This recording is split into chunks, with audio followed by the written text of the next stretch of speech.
Ek is so opgewonde om ons gas aan julle voor te stel. Dit is Michelle Mclean, Miss Universe van 1992.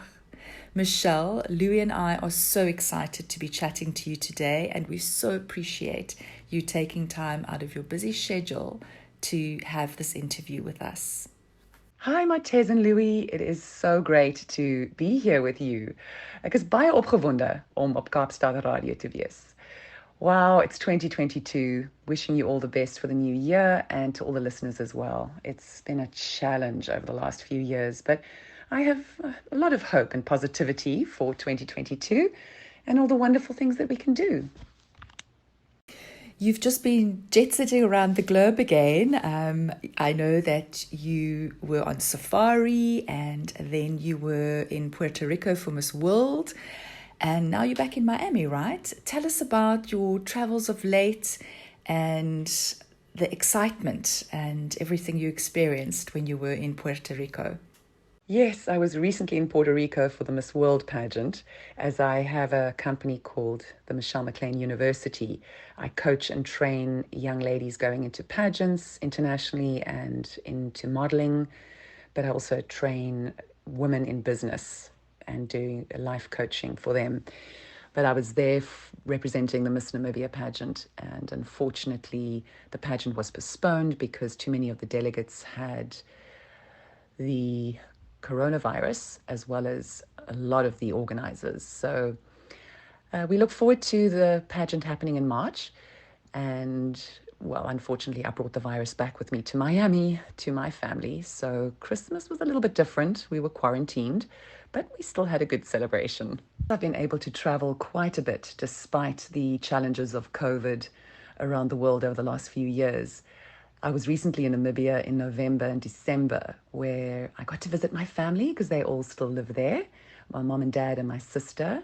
My other sister's in Ireland, but at least I get to go back quite often as I started the Africa's Finest Safaris, a marketing tourism company here in America. That was way back in, 2020 and just before COVID hit. So that was very challenging, setting up a company where it was tourism based and everything crashed, obviously, with COVID.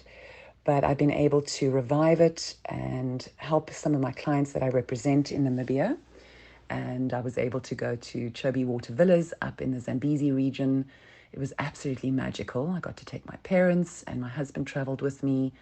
So I get to do fun things with my business. I get to travel, go on safari, see lodges, but most importantly, be able to help promotion for tourism and investment into Namibia, especially here in America and then globally as well. And also I got to visit Kifaru Lodge in Namibia. It's the Rhino Mama project, which is the rhino breeding project in Namibia. They also have a lodge there. And that's also very, very exciting for Namibia to be able to promote that and all the wonderful work they do with conservation and rhinos in Namibia. So it was an exciting, wonderful trip. And I get to go back very often, which is fantastic because of my business. And I'm also recently just been appointed an official liaison for the Namibian Investment Promotion Development Board, bringing investment and tourism opportunities into Namibia. Being based here in Miami, it makes it quite viable for me to be able to do, a lot of promotion and marketing here and globally. So I get to attend international conferences and very high-level networking groups around the world in terms of promotion for investment and tourism, which is my passion and my love, besides my other passion, which is the Michelle McLean Children Trust. Michelle, when you won that coveted title of Miss Universe in 1992 for Namibia, there was a question asked to you when you were in the final three. And your answer and your commitment changed the lives of so many children in Namibia and started an incredible journey of philanthropy for you. Please tell the listeners out there about your journey to become Miss Universe and, of course, all the incredible work that you have done as a result. So when I won Miss Universe in 1992, the answer to the last question they asked me was, I would look after the children because they are our future. And it sounds very cliche, but when they asked me the question, what would you do if you were made leader of your country tomorrow? That was something I'd always had a passion for, was to work in the community. I'd grown up with my parents always doing a lot of work for underprivileged children. And it just was a natural transition for me, having a platform like Miss Namibia to begin with, and then representing Namibia and winning Miss Universe in 1992. It gave me a wonderful opportunity to have this platform to be able to do even greater things. Then I established the Michelle McLean Children Trust in my year with the help of so many people. I could never have done it alone, and the support of the Namibian people and the government and businesses. And now for over 30 years, we're actually going to celebrate our 30th anniversary of the Michelle McLean Children Trust in Namibia. We have raised so much money for different projects. We've had the Heart of a Child project. I worked with the late Professor Chris Barnard on the Heart of a Child. We saw over 26 children with heart defects operated on, living full and prosperous lives. We've been able to run hundreds of projects around Namibia, especially in education. I was able to build the Michelle McLean Primary School in 2000 that sees over 1,100 children every year go through the education system. I've also been able to set up hospital wards and do projects with Angelina Jolie and Brad Pitt, at least 10 projects throughout Namibia. When they had their baby in Namibia, they gave money to the Michelle McLean Children Trust. So it's just been a phenomenal, wonderful journey. And it all came about by being Miss Namibia and then winning the coveted title of Miss Universe. I think without those platforms and international media exposure, I would never have been able to have the traction and success of the Children Trust. So I'm very grateful to the pageant industry, and many people can say, well, you know, it's very superficial and very frivolous, but that's the reason why I have the Michelle McLean University as well, that helps women understand that with these wonderful opportunities that you get, being either a title holder of your country or, say, for instance, in America, locally for one of the United States states, it really is about utilizing these opportunities and the platform. And so the Michelle McLean Children Trust is very dear to my heart, because even today I get testimonials from young kids that have gone through the Michelle McLean Primary School and are now doctors and lawyers, and it's just amazing to see. So I'm very grateful for the opportunities that were awarded to me through having the title of Miss Namibia and then Miss Universe. I'm sure our listeners are very eager to hear what it was like working with Angelina Jolie and Brad Pitt. Please tell us about that. Oh, they truly are phenomenal human beings, especially Angelina. You know, she does so much good work around the world for those who don't have a voice. And it was just a huge privilege that when they decided to have their baby in Namibia, Shiloh, they decided, because of the publicity they were receiving in terms of the birth of the baby, and they decided to take that money that they would make from the promotion of, you know, the international media of having a new baby together, that they would take that money and they would put it into development and education and health into Namibia. So I was very honored to be able to work with them. We did 10 projects together. One of the projects was to refurbish some of the clinics in the very remote areas. But one of my favorite projects was the Cool project, which enabled children in very rural areas in Namibia to get to school, because it is a huge challenge, and I think a huge challenge in the whole of Southern Africa and Africa as a whole, and many places in the world, where young children only attend school a few days a week because they have to walk long distances. And we were able to give rough terrain bicycles to some of the rural schools. They would give it to the children that lived the furthest away. And some of these children would have to walk 8 to 10 kilometers a day to get to school. Now with these bicycles, they were able to get to school more often during the week. and be able to attend school. And in that way, we ensure that we have many, many, many more children that are educated and have access to the education system. So that was wonderful to be able to work with them on that level. And they still have a lot of interest in Namibia, and they do a lot of great work in conservation. So they certainly, Namibia has stolen their heart. And we obviously very grateful for Angelina's support over the years, as well as Brad Pitt. Hey, Michelle, we are so excited to have you here with us on Kaapstad Radio. Welcome. It's been a while. I think I can't even remember when last I saw you, but so excited to be catching up with you again. I want to know what is life like in Miami, and how did you get there? And you've been there quite a while. Oh, Loui, it's so exciting to chat to you guys. Yeah, it feels like when I lived in Cape Town and Southern Africa, it just seems like around the corner. You know, it's a blink of an eye, and time goes by, and it's incredible to think. We've been here in Miami and in Florida now for 7 years.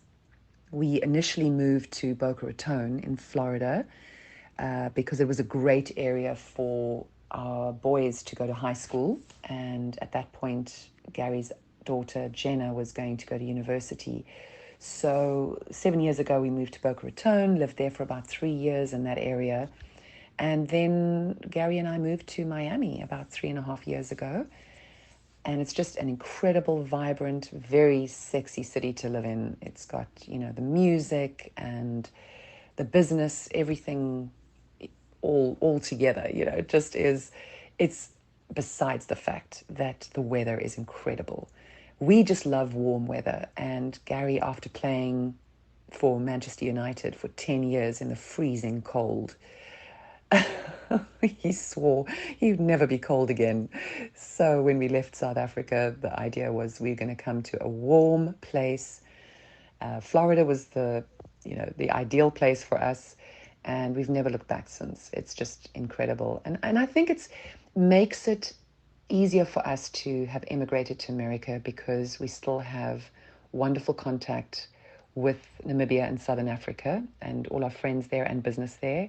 As I said, it's important for me. I go back so many times a year and I do my business, so the connection is there. So unlike for many people that move and immigrate to a different country, whether it's Canada, England, America, and don't get to go back to their roots often, that must be really, really tough. I just love the fact that we have that opportunity to have that connection and the closeness, because Africa's in our blood. It's never, ever going to change. So as much as we love the warmth here in Miami, it's a very Hispanic, very Spanish environment, and it's great to be here. It's got great culture, but it's not our peeps. Our peeps are still in Southern Africa, and certainly for me in Namibia. But we love the lifestyle here, so it's all good fun.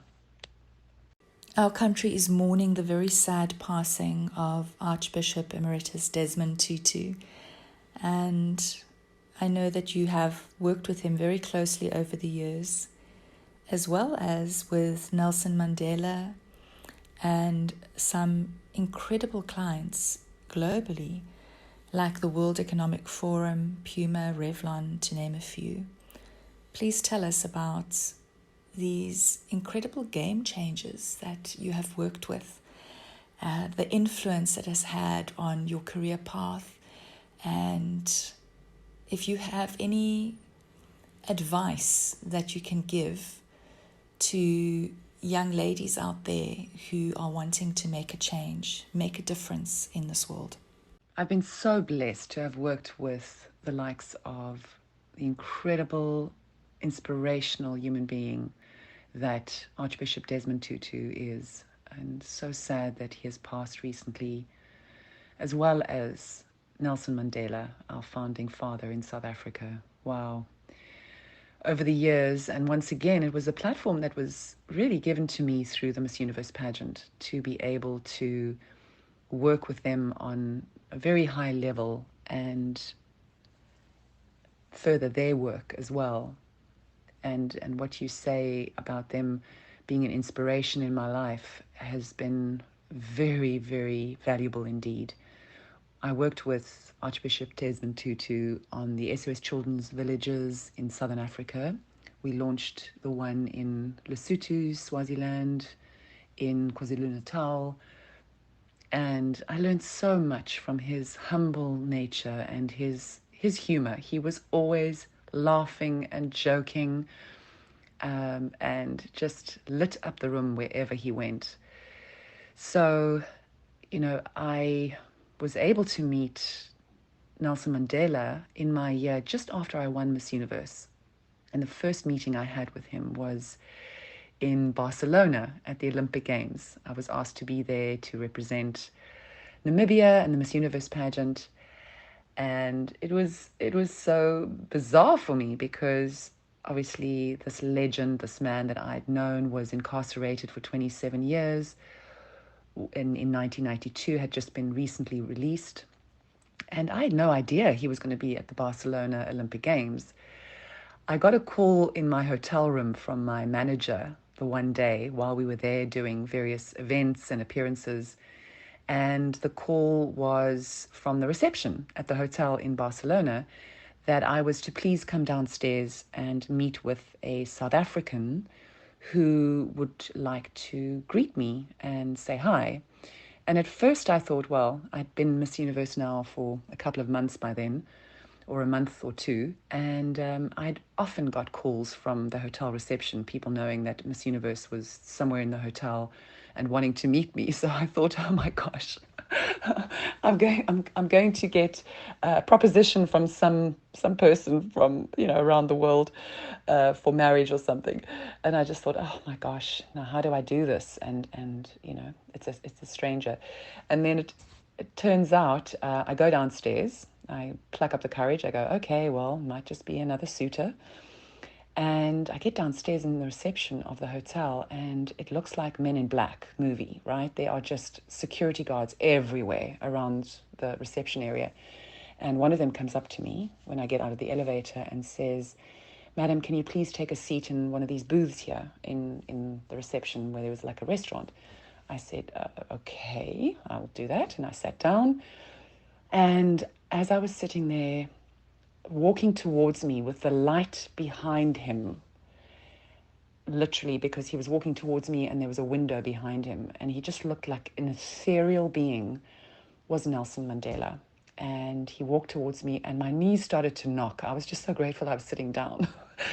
And he sat down with me and he said, "Hello, my daughter of Africa. I just want to say congratulations for winning Miss Universe. We are so proud of you. And I know you're going to do great things for Africa." And I mean, I'm even tearing up right now. I couldn't believe that I was sitting with him in his presence. And there we had a cup of tea together for an hour and we chatted.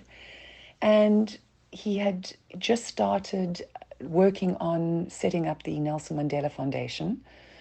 I told him about the Michelle McLean Children Trust in Namibia that I was setting up, and we had similar paths in terms of our wishes to make sure that it was a foundation mostly for education for kids and upliftment.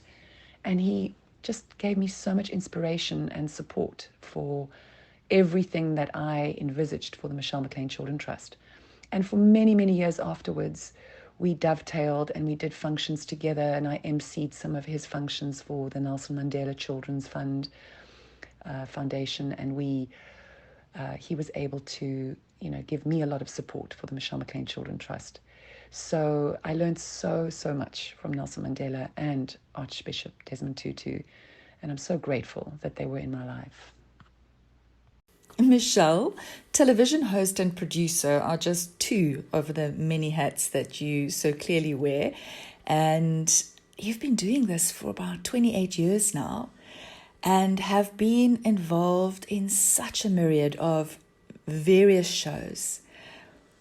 What did you actually enjoy more? I mean, you've been involved in a reality model search, you've showcased celebrity homes, you've obviously done many inserts on fashion, you've done sport presenting, business, e-commerce, travel documentaries. Wow, it is just, I think, any aspiring filmmaker's dream to have been involved in such a phenomenal, diverse range of projects. Tell us a little bit about those. Yeah, I've had a very wonderful, diverse career indeed. And it all really started when I left Hollywood. I lived in Los Angeles during my year as Miss Universe, and then I did acting. I had an agent. I went through the usual suspect process of auditions with directors and producers in Hollywood, and I just realized that that world, that life just wasn't for me. I wasn't hungry enough. I wasn't ambitious enough to be an actress and be able, to live in that world. So I was given an opportunity to host and bring the Miss Universe pageant to Namibia. So I worked with my government in 1995 and coordinated the Miss Universe pageant in Namibia. It brought wonderful tourism opportunities to a country that was, it was really only independent in 1990. So when I was Miss Universe in 1992, barely anybody knew where Namibia was. And then by 1995, we had the Miss Universe pageant there. I was just really so happy to be able to promote my country yet again on the international stage. And we were very successful.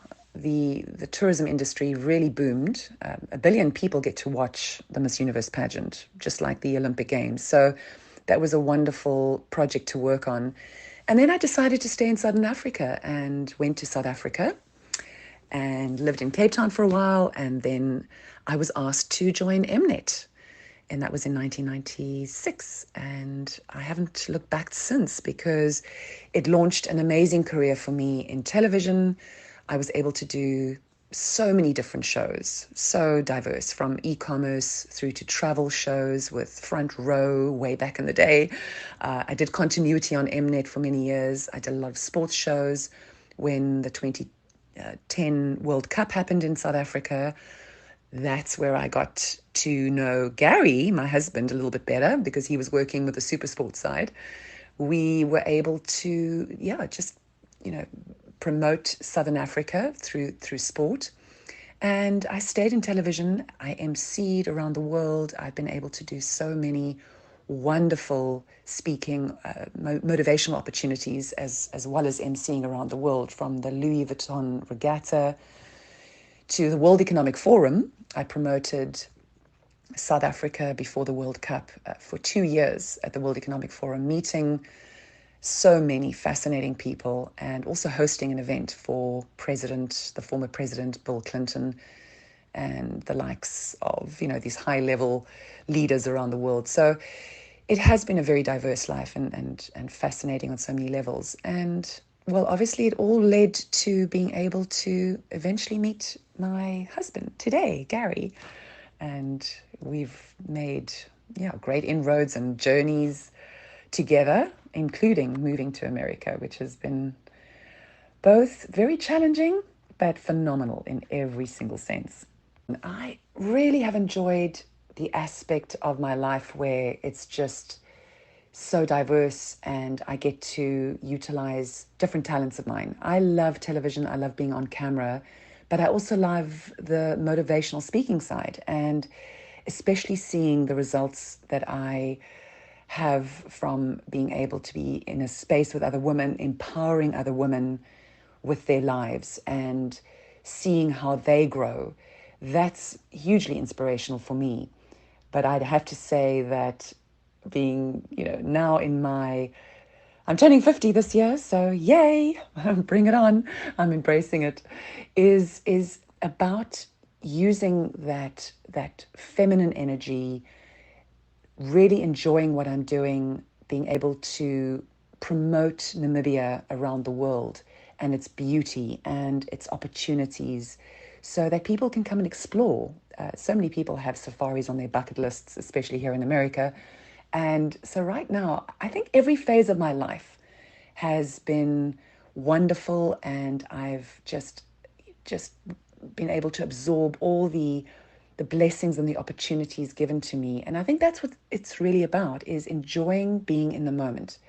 At one stage, I was purely a television presenter and producer. Now I've got so many different talents and experience around me. And being older as a woman as well, I'm embracing it. I love it. I'm not going to make the same mistakes I did when I was in my 20s and 30s.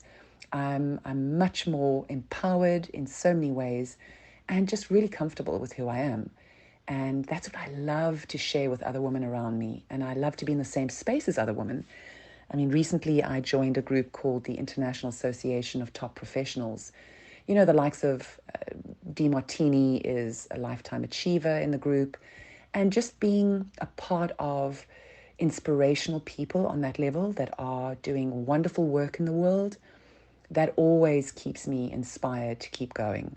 So whether it's doing work with the Michelle McLean Children Trust or doing work on an international platform with the World Economic Forum, whether it's the green hydrogen project that we're promoting in Namibia, there's always so much that I've been blessed to be exposed to in terms of being able to do positive things in the world. And that drives me every day, and it just gets me going, and I get up and I'm very positive about the future. And I just want to inspire as many people around me as possible to be positive about their future too. Like Martez said, you wear so many hats, but who is Michelle at home? Like, what do you like doing? How do you relax? How do you switch off? Well, we live a very relaxed lifestyle when I'm not traveling. I must say I do travel most of the time. So when I get to be home in Miami, it's just bliss. It's the place where everybody vacations. So we live on the water in North Bay Village, which is just a little bit north of Miami. So we get the view of Miami City, and then we live on the bay, close to the water. Mostly what I do exercise-wise is I just walk for, as many hours a week as I can in this beautiful environment, whether it's on the beach or around the bay. There's always warm weather. Even when it rains, it's like soft, warm rain. So it's a very, very kind, gentle lifestyle. And that's a great place to come back to and recuperate after my travels, because I get to go back to Southern Africa quite often. And as everybody knows, traveling from America, especially during COVID, I mean, it can take sometimes over 48 hours via certain continents, cities to get to Namibia. So I take my time and reboot and get my batteries going when I come back home to Miami. I do a lot of coaching through the Michelle McLean University with the modeling and the pageants and businesswomen. But then also I do promotion for tourism and investment. So I get to go to functions and events, promote Namibia, do presentations, promote the various tourism opportunities and investment opportunities. So I get the best of both worlds. And really, it's Gary and I love to go out to wonderful, relaxed local places where we have a glass of wine or a cocktail and overlook the water. We love to see the salsa dancing all around us. It's just, it's in their blood here. So it's a warm, loving, happy environment. And with COVID, it's been relatively easy to get around and travel, especially in the United States. They're not as stringent with COVID rules. So we also living in Florida, they've been quite relaxed about certain things, and it's quite amazing that we don't have a higher case of the coronavirus here in Florida, because I guess it's living outside. We don't need to be wearing masks all the time or whatever, but people are still vigilant and looking after each other. And especially over the Christmas season, you could see a lot of people going for tests. It's really an amazing environment here. The testing is for free in Florida, so people get tested all the time and make sure that they're not infecting everybody else, and especially when they travel or go to family functions. And then, of course, over COVID, very unlike most countries, especially South Africa and Namibia, we got supported by the government as a as a citizen, as a resident, you get support for your business when we were struggling with COVID. So it's a hugely different kind of environment living in America. And it takes getting used to, as I said, it's just, we've got Africa in our blood. So I'm just grateful to be able to get back and see the African sunsets and sunrises every now and again. Michelle, what I just love about you is how absolutely real and humble you are, and how you always strive to give back. I mean, I remember back in the day when we used to do modeling shows together, before you won this incredible title of Miss Universe, you have never changed. You've always been the same incredible, lovely, sweet, kind Michelle. And I think that is just such an incredible testimony of, well, firstly, how you were raised, and secondly, the amazing person that you are. Tell us about growing up, about family life, the influence of your parents, any siblings perhaps. Would love to know more about that. You make me laugh. I love our modeling days. Oh my gosh, I remember them so clearly. And that's so sweet of you. I don't know. I don't feel like I've changed in any way other than the amazing experiences I've had. And I remember our modeling together many years ago. I started when I was 13. My goodness, I was such a young, little naive woman. And to look back now, but I'm just so grateful for all the experiences I had that have led me on this path.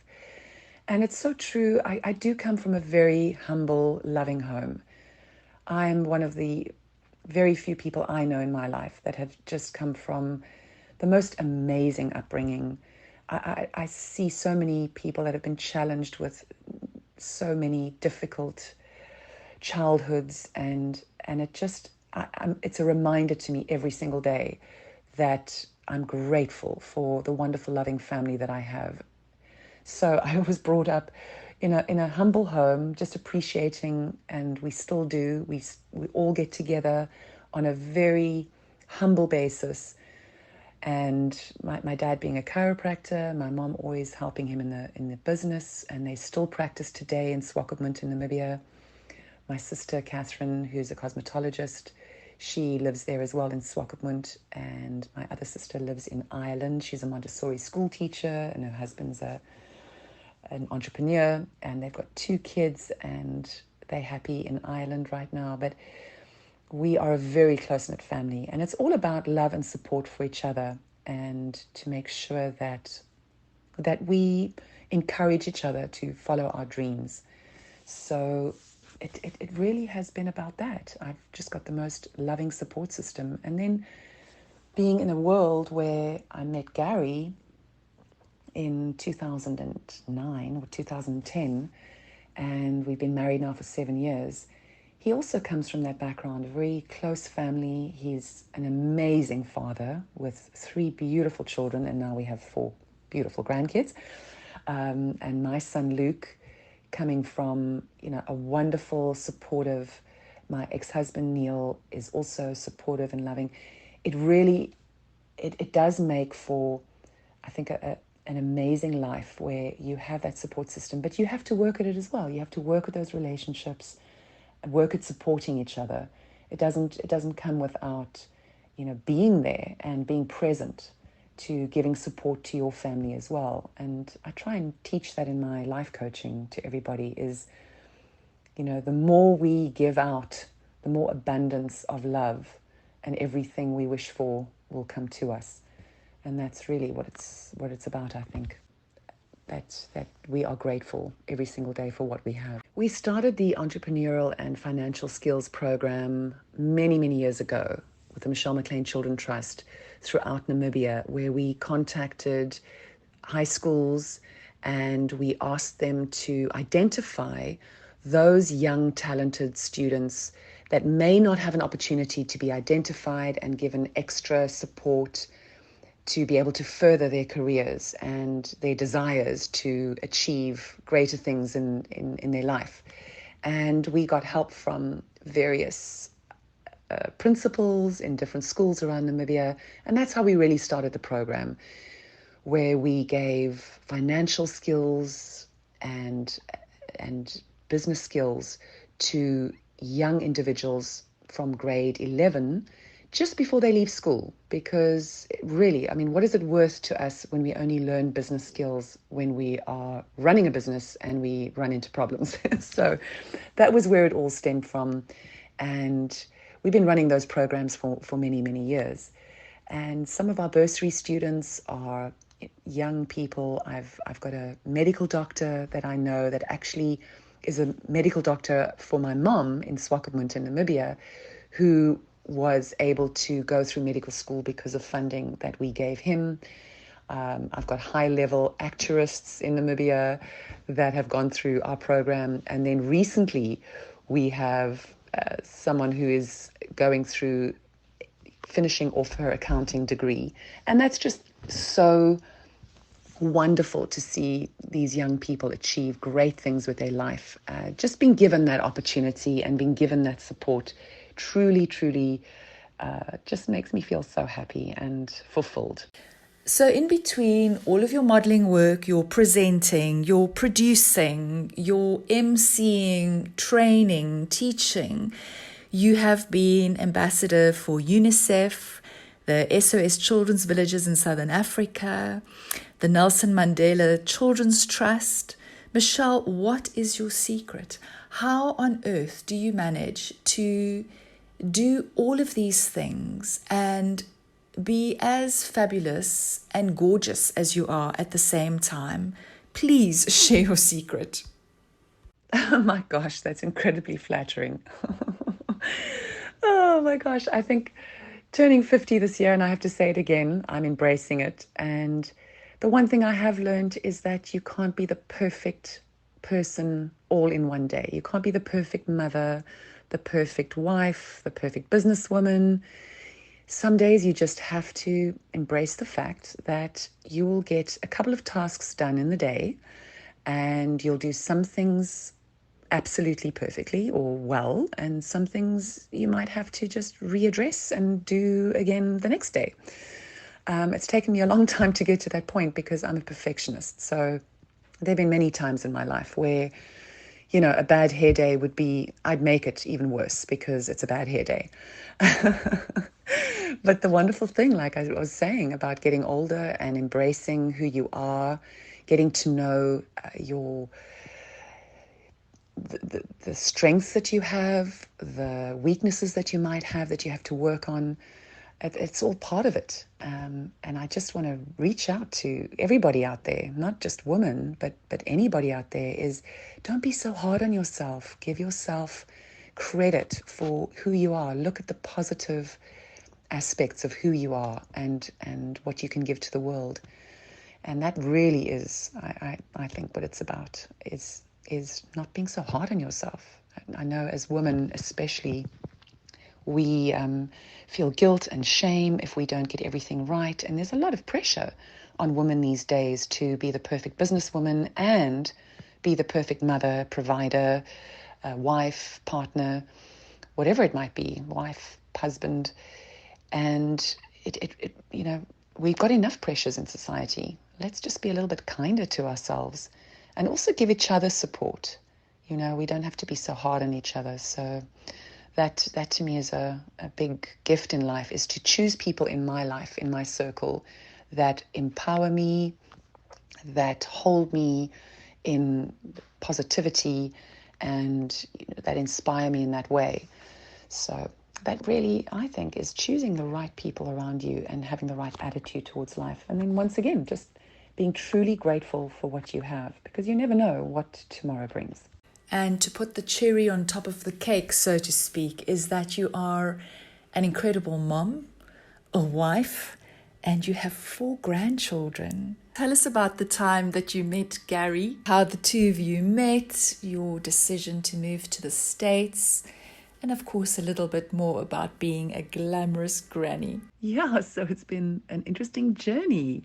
Gary and I knew each other from working at Mnet. He was on Supersport and I was doing continuity and all sorts of shows at Mnet for many years. And we had both been divorced for 6 years. I lived in Cape Town. And when we started working on the 2010 World Cup together, both in sort of different areas, I was doing the lifestyle pieces with the celebrities and interviewing David Beckham, and he was doing more sort of, high level technical stuff with the World Cup and the business side. And we just got together, got to chat. A couple of months after the World Cup, we, then started dating, and it was not long before I moved back to Johannesburg, and so we met in 2010, and we got married in 2013. So we have a wonderful family. He's got 3 kids, and I've got a son, Luke. And when we got married, we then decided, well, there's an opportunity to move to America. And we took all of our kids together with us and moved in 2013 to the United States, which was an interesting journey indeed. So it was actually very interesting when we met during the World Cup, because I had already made a decision my whole life that I would never ever get involved with a man in sport, a sportsman, whether it was a rugby player, a cricket player, and certainly not a soccer player. So when I met Gary, we kind of had a wish list already. We'd both been divorced for so many years and had relationships but hadn't got remarried. So I had my wish list already, my wish to the universe, exactly the kind of man I would like in my life. And certainly a sportsman was not on that list. So I was quite resistant at first. I was like, okay, well, let me find out a little bit more about him. Went on a few dates. And I just thought to myself, this guy's too good to be true. There must be something wrong with this guy. He ticks all the boxes, but he's a bloody sportsman. So what do I do about that? And I didn't know at the same time he was thinking the same thing about dating a beauty queen. He was like, no, I'm not going down that road. They are superficial, self-absorbed. And I just thought, oh, sportsmen, they always, they're full of themselves, they know everything, they've got women just banging down on their doors.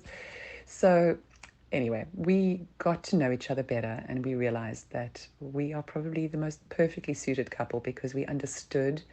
Both of us started our careers when we were 18, 19 years old. We went through incredible pressure internationally to represent our countries, and Gary represent in sport and deal with those kind of huge pressures that careers like ours demanded. So we had a lot in common, and it just grew from there, really. It just really blossomed. And the fact that we both, we're talking about family and how important family is, and we always put family first. When I met Gary, I said, I put Luke first.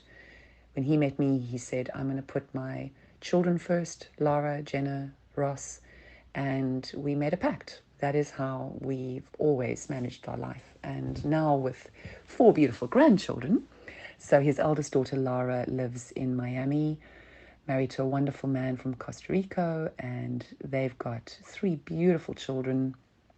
Yes, so it means I'm a grandmother, and we have lots of fun with them. So they live in the same city as us, and it's a wonderful opportunity, as you say, as a grandparent, well, as a grandmama. They're not allowed to call me grandma yet, but it's just to see our children flourish and grow. We also have Gary's daughter Jenna, who lives in Sweden, who's going to move to Florida soon, and they've had a baby recently, and we get to see them over the holidays now. It's also just a blessing that they've carried on with their life. She's married to a South African Swedish guy, and we initially made the decision to move to America so that they would have an opportunity to be able to further their careers, go to the right universities. And we're so grateful for the decision we made initially in 2013, because they're all flourishing now. Gary's youngest child, Ross, he's amazing. Lives in California and is in the hospitality industry and living his life. So very happy to be in America and to really enjoy the opportunities here that it offers. Luke, my son, is in between. He kind of lives with us. During COVID, he was living abroad as well because he can study through the university long distance. But now that he is finishing his engineering course, he is going to be full-time living with us. And very proud of him that he's got a PhD opportunity just after not even graduating yet from his engineering degree. So just the wonderful opportunities that all the children have been a blessing to us, and we've been inspired, and for our careers as well. We've both been in television, but Gary's continued his commentating as he did with Supersport. He's worked for TV channels here in Florida and throughout the United States and globally. So it's been a wonderful opportunity for him to be in the United States. We've both done motivational speaking together and separately. I've been able to set up my businesses in tourism, Africa's Finest Safaris, and of course, setting up the Mclean-Bailey University where I coach young women. So it's all around. We made an amazing decision to move here. And it doesn't come without its challenges. Everybody knows who immigrates that it is really hard to be away from family, from friends, to especially Gary in his 50s then, and in my 40s, starting new careers in a country where you don't have a network. You don't have the background that we had in Southern Africa. We were both very, very well known, and things kind of came easily to us in business. When we got to the States, it really was hard work. We grind our way, through the process. And we are just grateful to say 7 years later, we are at least making sure that we have successful careers. But everything always points back for me to Namibia and Southern Africa and my tourism and investment promotions opportunities, because I love Namibia and Southern Africa so much that for me it's a passion. I love to promote and make sure that people get to learn more about Namibia and Southern Africa and the investment and tourism opportunities there. So that's my passion right now. I cannot believe you're a grandmother, the hottest grandmother I've ever seen. I wanted to know, they say that when your love for a grandchild is even greater than one for your kids. Is this true? And how do you spend your time with your grandkids? You make me laugh. Oh gosh. Well, being a younger grandmother, I absolutely impress on them that they call me Glamour and not grandmother, because I don't feel like a grandmother. But then again, it is such a blessing and such a gift. It's, we're such a close family, Gary's side of the family as well as my side. So we're very fortunate to have Gary's eldest daughter, Lara, live here in Miami. And so she's got one stepson with her husband, and then our two granddaughters. And Gary spends a lot of time babysitting them and taking them out, because I'm traveling quite a bit with my businesses. But we have them stay over with us, and it is very special time. We have a lot of fun with them. And we have another grandchild who's actually coming to visit tonight. They're coming from Sweden. I have never met Ava before. Gary went to go to Sweden when she was born in August. And so he's met her already. So that's all exciting. My son Luke has not had any children yet. He's not married. Still at university studying engineering. So I'm sure it'll be a few more years before that sort of grandchildren side of it all happens. But it's just a blessing to have a big happy family. Everyone's healthy, and it's just one of those great things. I've got an extended family obviously in Namibia, and my sister and my nephews and her husband, they live in Ireland, so I'm going to get to see them soon as well. But I think the whole concept of being a glamour, I think it's all in your mind, you know. It's like, well, it's just an extension of the family, and it's great to see how our children are blossoming and having their own families. And once again, just being grateful for the fact that the family is all healthy and well and really excelling in their worlds and their business and their lives. So looking forward to 2022 and all the gifts and blessings and surprises that we have in store for us. Michelle from Loui and I, thank you so very much for this incredible chat we could have with you. We appreciate your time so much, and we wish you and your beautiful family so many blessings, and really look forward to having you in studio with us when you are in South Africa. So until then, take care, stay well, stay safe, and we love you loads. Oh, Martez, Loui, it's been amazing catching up with you guys. Congratulations on your successful show, and wishing you all the best for 2022. Lots of love, health, and happiness. And to all the listeners out there as well. I know it's been challenging last few years, but let's look forward into the new year with positivity and hope, and look forward to chatting to you all soon again. Cheers.